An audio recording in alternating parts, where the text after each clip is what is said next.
Nah, tadi memang mengajak sholat itu baik, sohib. Tapi ternyata yang bisa sholat malah tidak sholat, berarti tidak mengerti fungsinya sholat. Sholat itu untuk apa tidak mengerti. Maka serukan manusia itu terutama tanamkan rasa tauhid. Kalau orang itu belum kenal kepada Allah, kenalkan dulu kepada Allah. Siapa Allah itu? Nah, kita diciptakan Allah untuk apa? Baru nanti dikenalkan kan.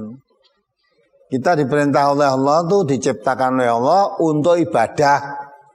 Wa ma khalaqtul jinna wal insa illa liya'budun. Jadi Allah itu menciptakan jin dan manusia itu hanya disuruh ibadah, menghambakan diri kepada Allah. Ya. Maka kalau belum kenal kepada Allah, walaupun bisa sholat, apa gunanya sholat itu? Apalagi pengertiannya sholat itu ben sugih, nyatane akeh wong sholat ya ora sugih. Sholat itu golek gawean, biasanya ora tahu sholat tahajud, sholat ya malam itu bareng arep golek gawean sholat, donga ben lulus. Jadi sadarkan dulu. Jadi dakwah yang baik itu mengajak manusia untuk taat kepada Allah. Lah mestinya Allah itu siapa? Kenalkan dulu siapa Allah itu. Ya. Kalau sudah kenal pada Allah, tahu kewajiban saya diciptakan oleh Allah untuk apa hidup ini. Hidup ini Allah menciptakan manusia untuk apa? Setelah itu mau kemana? Fa aina tadhabun? Kemana kamu mau pergi? Nah maka kenalkan innalillahi wa inna ilaihi rajiun. Kita itu semua dari Allah, nanti akan kembali kepada Allah. Nah kalau kembali kepada Allah itu yang dibawa apa? Hartanya ditinggal, anaknya tinggal, istrinya ditinggal, semuanya ditinggal. Yauma la yanfa'u malun wala banun illa man atallah biqalbin salim. Semuanya ditinggal. Harta, anak cucu, keturunan, semua tinggal. Yang dibawa pada Allah hanya qalbin salim, hati yang tunduk patuh pada Allah. Ya, di samping itu wala takfu ma laisa laka bihi ilmun. Jadi aja wong ini jak salat mudeng salate apa ndak kok. Maka sholat dengan ilmu itu lebih dulu mana? Ilmu dulu. Jangan kamu melakukan suatu perbuatan sholat atau yang lain-lain ibadah sebelum kamu tahu ilmunya. Ya, sholat itu menghambakan diri pada Allah. Maka kenalkan dulu pada Allah. Oh kita diciptakan untuk ibadah. Ibadah pada Allah itu bagaimana? Nah, salah satu diantaranya sholat itu. Sholat itu ibadah zikir pada Allah yang paling besar. Moro-moro kamu bocah sholat ngono ya. Ukai-ukai gawean gitu dah. Kenalkan dulu pada Allah. Maka Allah katakan wa man ahsanu qaulan. Siapa yang lebih baik ucapannya? Mimman da'a daripada orang yang da'a, yada'u memanggil. Dari orang yang memanggil, mengajak manusia ilallah. Jadi perkataan yang baik itu ucapan yang mengajak manusia untuk taat kepada Allah. Wa amila sholihan, mengajak manusia untuk beramal soleh. Wa qala innani minal muslimin, mengajak manusia untuk menyatakan diri saya orang yang berserah diri kepada Allah. Nah itu yang paling baik. Memang ngajak sholat itu bagus, baik. Tapi dimengertikan dulu tujuan sholat itu apa. Maka dakwah itu menyampaikan kepada manusia, ya, pertama kenalkan tauhid dulu, kenalkan Allah. Baru nanti segala sesuatunya. Maka sebenarnya jalan pokok dalam Islam itu akidah dan syariah. Akidah dan syariah. Akidah itu suatu keyakinan, syariah itu suatu peraturan hukum. Ya, banyak orang sholat, maka tidak cukup Islamnya sholat tok nggak cukup. Harus dimengertikan, dipahamkan sholat.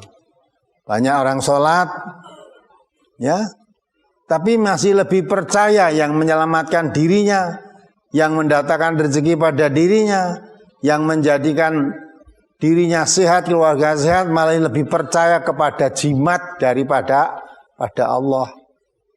Iya enggak?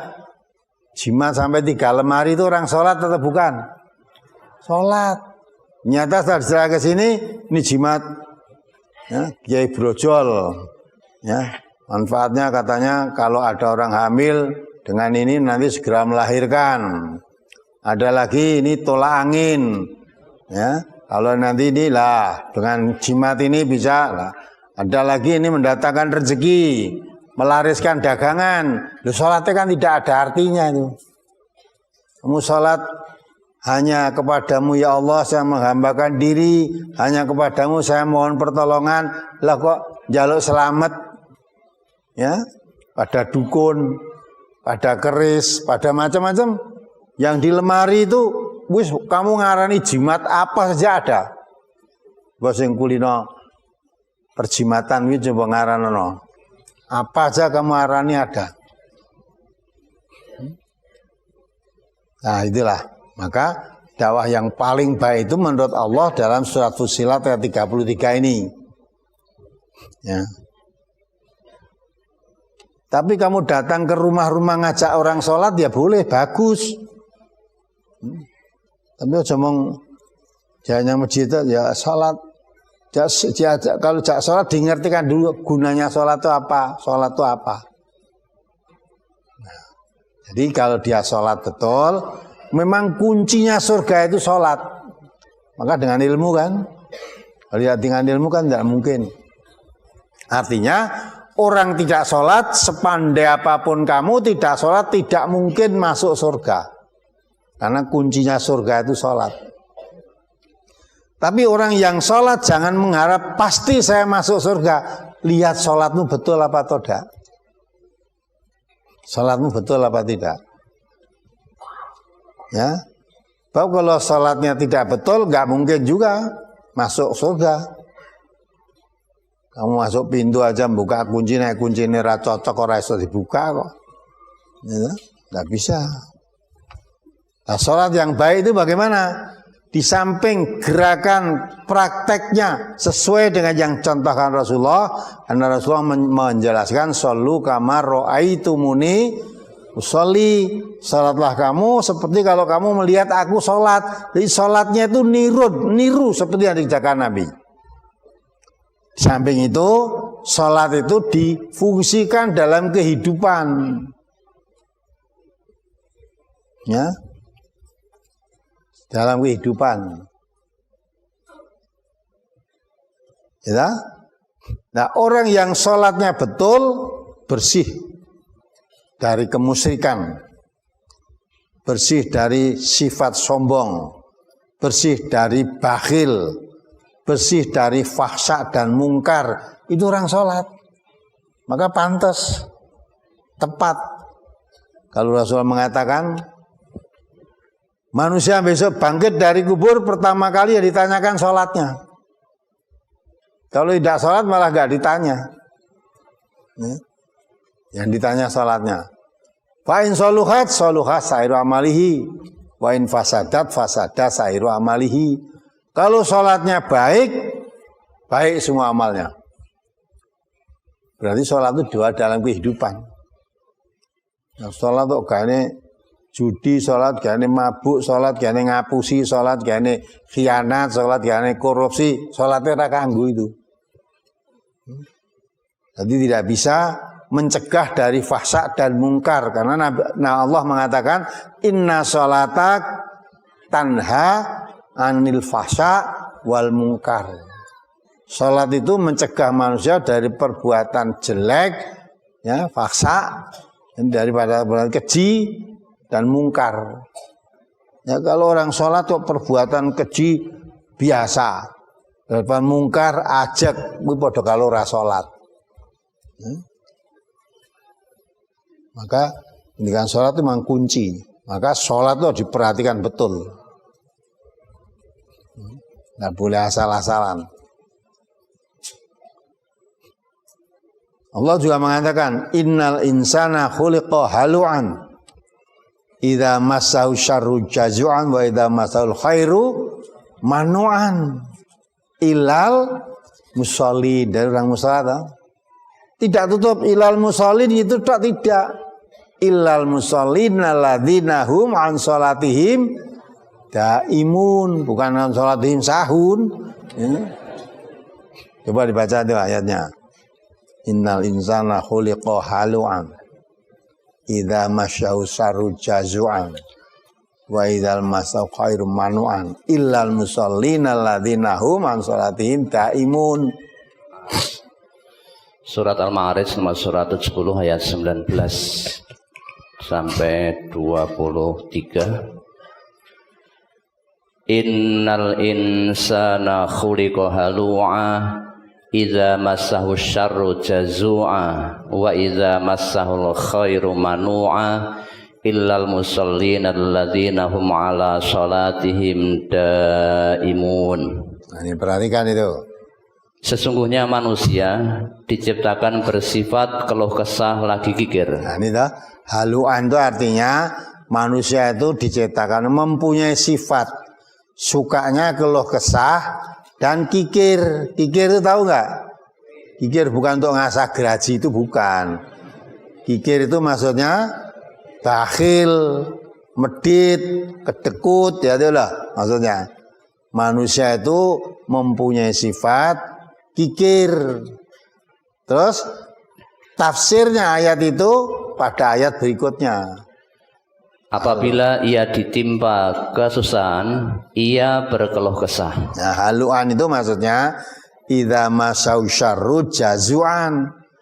Kalau ditimpa suatu kesulitan sedikit saja keluh kesah. Sambat kesana kemari keluh kesah saja. Itu sifat manusia. Tetapi apabila diberi kenikmatan, terus dan apabila ia mendapat kebaikan, ia amat kikir. Nah, apabila diberi kenikmatan atau kebaikan, kikir. Kalau diberi kesulitan sedikit, bakhil. Apa itu? Keluh kesah. Kalau diberi kenikmatan, bakhil, kikir. Itu semua manusia umumnya seperti itu. Ada yang tidak begitu. Siapa mereka?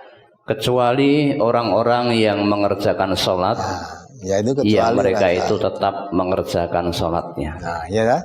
Kecuali orang yang sholat dan tetap mengerjakan sholat, bukan berarti sholat terus, bukan. Sholat itu waktunya tertentu.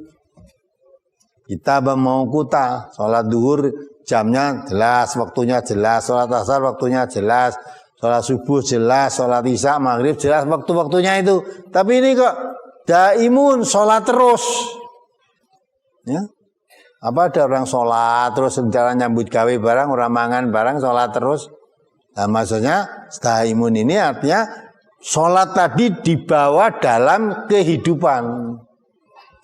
Jadi fungsi sholat yang dia lakukan tadi dibawa dalam kehidupan sehari-hari.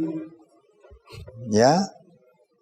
Nah, fungsi sholat apa? Tadi menghilangkan sifat kikir, bakhil, ya, hilang. Keluh kesah hilang.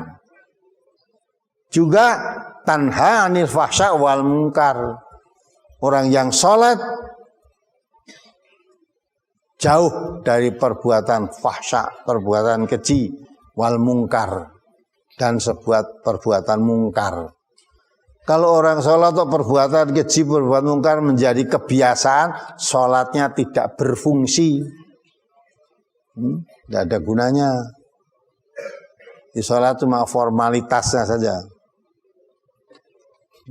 Sholat percaya yang jimat luar biasa, gugur sholatnya. Karena perbuatan syirik itu merusak amal-amal kebaikan. Salasun la yanfa'u ma'hu amalun, kata Nabi.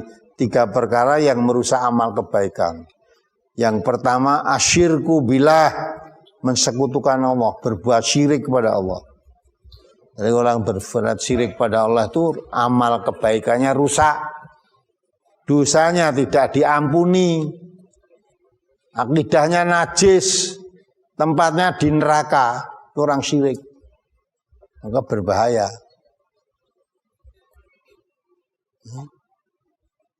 Ya, jangan sampai kita terjebak dalam perbuatan syirik. Syirik di sini bukan orang nyembah patung saja, nyembah kuburan saja, bukan.